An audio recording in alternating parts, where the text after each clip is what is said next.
axe, knife, and saw. These are probably the three most important tools you have in your tool bag. And today we're going to find out how individually they vary and which tool to use for the right job at hand.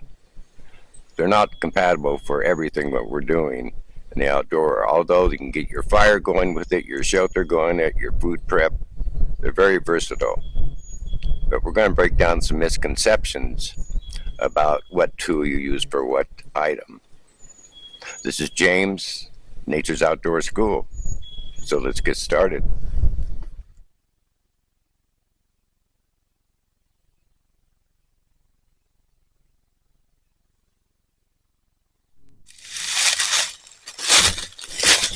So you're out and about looking for wood and you find some stuff on the ground that seems to be pretty dry.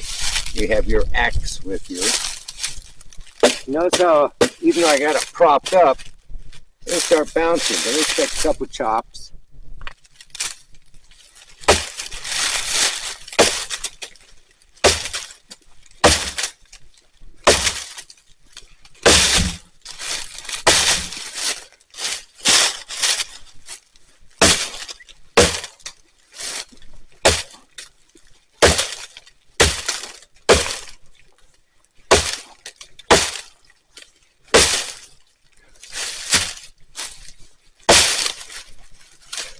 So that took about, I'd say a minute or two.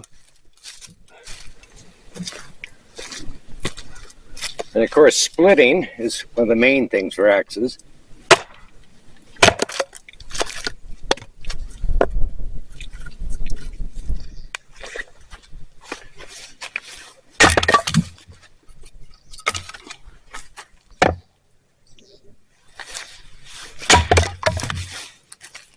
Now you notice this has the pointed end from using an axe to take this piece of lumber.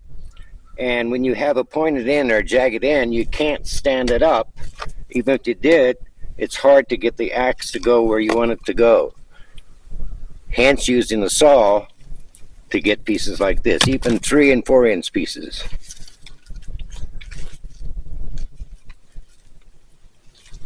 Another thing that's good for the axe is taking off any surface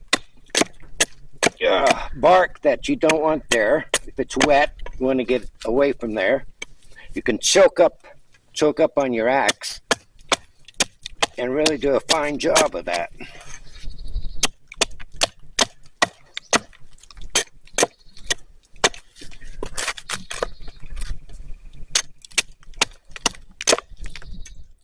Well, we found out the uses of the axe. Everyone loves an axe.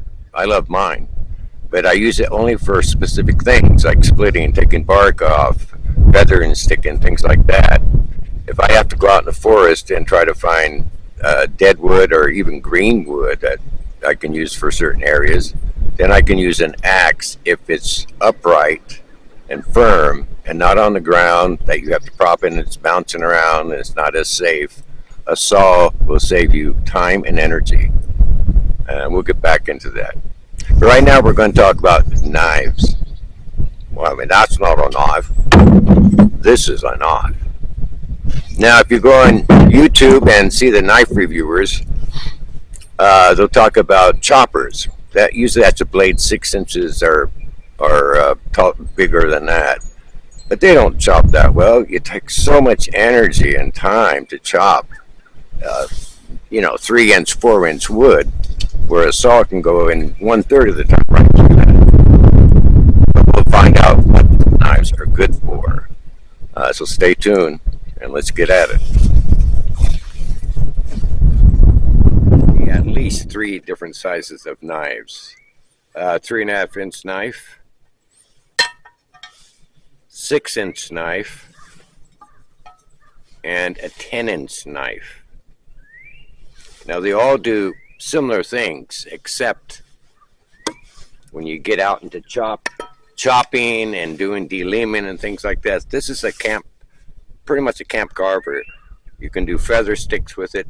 You can carve spoons with it. Do kitchen prep work with it, cut rope with it, cordage, all around great little small knife. And you could have a sheath that for your neck, a lot of people have, or a dangler for your belt. But a fixed blade small knife. The next up would be a 6-inch, your mid-size, mid-range knife. And you can do some chopping with this, but we know where I'm at with chopping with knives. The big ones, yes, you can do it if you have a lot of energy and a lot of time. But this is great for splitting wood, taking bark off, scraping bark, inner bark for your tinder, and pretty much all around in camp, you'll use this knife a lot. And then, of course, we got the big chopper here. And we'll call it a chopper. But basically, I use it for splitting large pieces of wood. You can get up to 8-inch, almost 9-inch pieces of wood and split it with this. Axe will do it too, but this gives you more control exactly where you want to split the wood.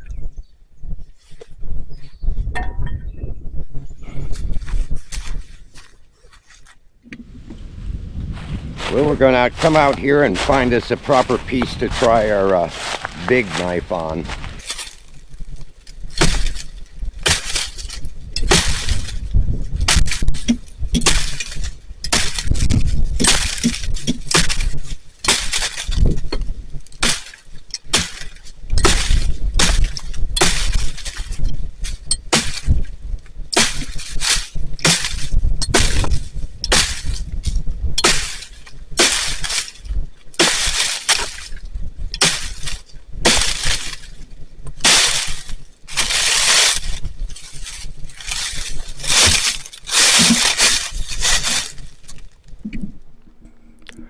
So now we use the big chopper to go through about a 4.5-inch piece of wood here. And it spans, that's a 10-inch knife, so we have plenty of room to knock it back and forth to get through, but this had a lot of knots in it. But still, the knife is great for that. This is the big chopper, but for stuff like this, it's ideal.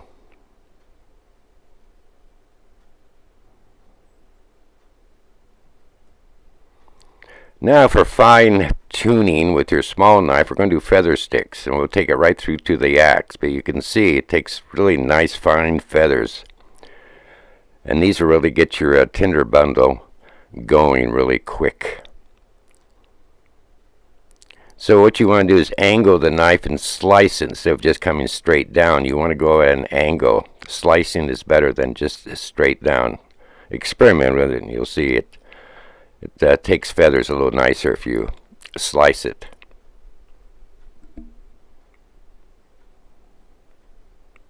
That was the small knife. How about the medium-sized knife? That does a good job also. I mean, you can't help. Now we're using you want to use straight grain wood with not too many knots, at least to practice on, because when you start getting out with regular tree lumber, it's going to be a little more difficult.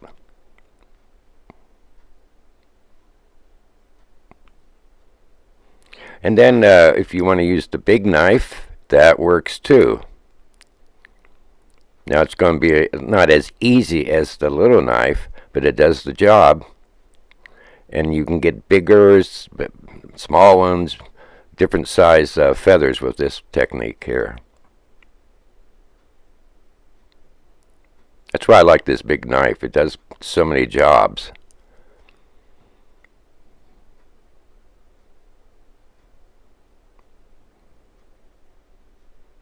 And finally we have the axe, which is the Council Tool carving axe. You can really choke up on it. And it does a halfway decent job getting feathers also. And you have a lot of control of it too, because you're just taking these short little chops with it. But you'll get a pile of tinder going here.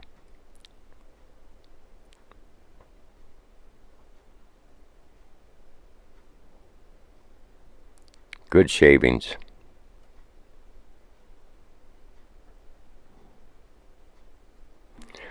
And a small knife for notching.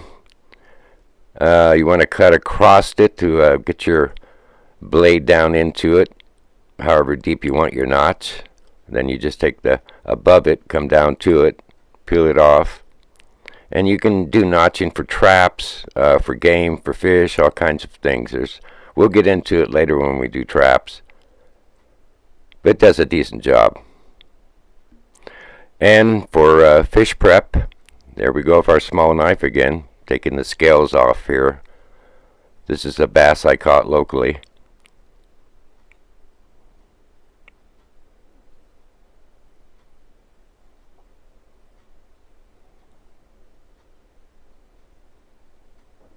And then I usually take the head off, but I wouldn't use a small knife. I'm going to use the large one there and baton it. Take another piece of wood and baton it right through.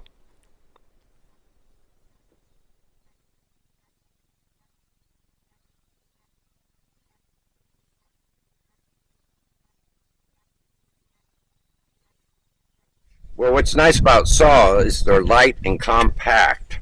Like this one here, it's a crosscut saw, and it puts together really quickly and easily, about 10 seconds. And this is a crosscut, back and forth like this. Very light too. Great saw, 21-inch Boyle from Canada. And then we have silky saw, which people really love, and this is only cut on the draw stroke. You go back only on the draw stroke, but very fast too. And these are so light and packability. I mean, take that anywhere. And then if you have a larger stock, this is the Outback version. And this is quite the saw. You can two hands on this. You can go through a 12-inch, 13, 14-inch log really quick with this. You certainly wouldn't use an axe if you've got this with you. And again, they pack light, don't take up much room.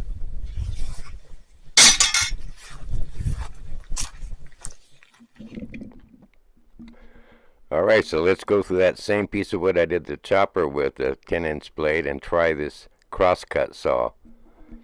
And you can usually go through, and it's don't have to worry about bouncing. I'm just holding the piece of wood, and it's still right through it like that. That's about a third of the time it took.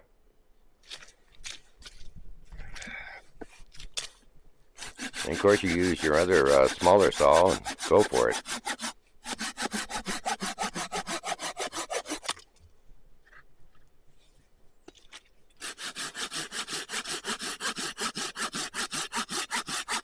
Yeah, great way to process wood. Saw, axe, and knife. So in conclusion, use the right tool for the right job. In other words, you know now that a saw is very effective for cutting limbs that wouldn't bounce, and if they do bounce, you can hold on to them and saw it anyway. But with an axe, axes are very dangerous. Of all your tools, the axe is the most dangerous. So if they're bouncing, it can bounce off, hit you in the foot, the ankles. A friend of mine actually had 3 stitches that bounced off and landed on his foot in camp. He sewed himself up 3 stitches by himself and carried on. Had a sore foot for a long time. But he was very experienced. So axes you got to be really careful with. Now the knives, it's up to you. You want a big knife, small knife? I take 3 because they all have different jobs they can accomplish in the best amount of time. Don't forget, camping is about efficiency.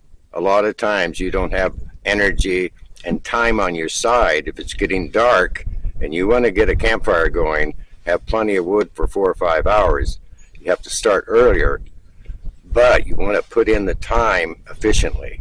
So just keep that in mind. So thank you, and don't forget to subscribe, push that button, and next episode will be on survival. And survival is way overplayed, let's put it that way. And we'll get into it when we talk about survival. Thank you.